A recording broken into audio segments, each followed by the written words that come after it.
महाकवि कालिदास के मूर्ख से महापंडित बनने की कहानी भारतीय साहित्य की सबसे प्रेरणादायक कथाओं में से एक है। ये कहानी अहंकार, शास्त्रार्थ और फिर कठोर साधना के प्रतिफल को दर्शाती है। राजकुमारी विद्योत्तमा की प्रतिज्ञा। कथा की शुरुआत राजकुमारी विद्योत्तमा से होती है, जो अत्यंत रूपवती होने के साथ साथ शास्त्रों में भी निपुण थी। उन्हें अपनी बुद्धिमत्ता पर बहुत गर्व था। उन्होंने घोषणा की थी कि वो उसी पुरुष से विवाह करेंगी जो उन्हें शास्त्रार्थ डिबेट में पराजित कर देगा। कई बड़े बड़े विद्वान आए, लेकिन राजकुमारी ने अपनी तर्कों से सबको हरा दिया। अपमानित महसूस कर रहे उन विद्वानों ने बदला लेने के लिए निश्चय किया कि वे विद्योत्तमा का विवाह किसी महामूर्ख से करवाएंगे। महामूर्ख की खोज।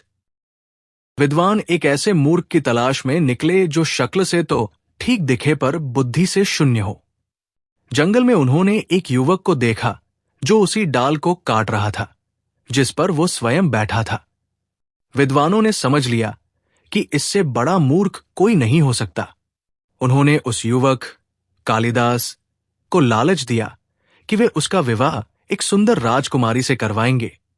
बस उसे एक शर्त माननी होगी। राजदरबार में उसे पूरी तरह मौन रहना होगा और केवल इशारों में बात करनी होगी। शास्त्रार्थ और छल।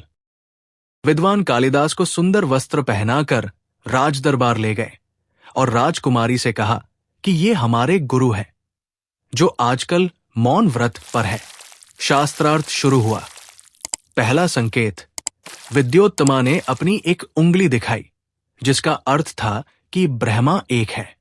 कालिदास को लगा कि वो उसकी एक आंख फोड़ना चाहती है, तो उन्होंने बदले में 2 उंगलियां दिखाई जिसका अर्थ था कि वो उसकी दोनों आंखें फोड़ देगा।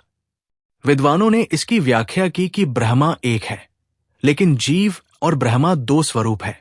दूसरा संकेत। विद्योत्तमा ने अपनी 5 उंगलियां दिखाई, 5 इंद्रियों का प्रतीक।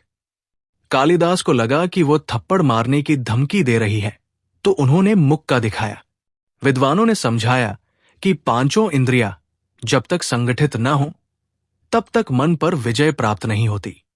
राजकुमारी प्रभावित हुई और उनका विवाह कालिदास से हो गया। सत्य का उद्घाटन और निष्कासन। विवाह के बाद पहली ही रात को महल के बाहर एक ऊंट की आवाज सुनाई दी। राजकुमारी ने पूछा, किमेतत, ये क्या है?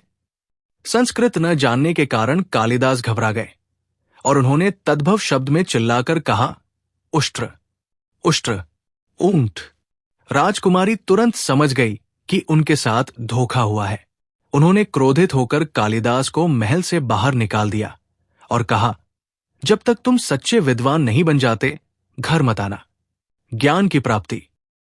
अपमानित कालिदास दुखी होकर मां काली के मंदिर गए और वहां उन्होंने कठोर तपस्या की। लोक कथाओं के अनुसार मां काली की कृपा से उन्हें अपार बुद्धि और ज्ञान प्राप्त हुआ। देवी काली के आशीर्वाद के कारण ही उनका नाम कालिदास, काली का दास, पड़ा।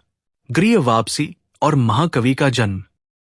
जब कालिदास वापस लौटे तो उन्होंने द्वार खटखटाते हुए कहा, अनावृतक पाट द्वारं देहि, दरवाजा खोलो। विद्योत्तमा हैरान रह गई कि बाहर कोई संस्कृत बोलने वाला विद्वान है। उन्होंने भीतर से पूछा, अस्ति कश्चित वाग्विशेष, क्या वाणी में कुछ विशेष है? कालिदास ने इन 3 शब्दों अस्ति, कश्चित, वाक को लेकर 3 महाकाव्यों की रचना कर दी। अस्ति से कुमार संभवम, कश्चित से मेघदूतम, वाक से रघुवंशम। निष्कर्ष। कालिदास अपनी मेहनत और साधना से संस्कृत के सबसे महान कवि और नाटककार बने। उनके प्रसिद्ध नाटक अभिज्ञान शाकुंतलम को आज भी विश्व साहित्य की धरोहर माना जाता है।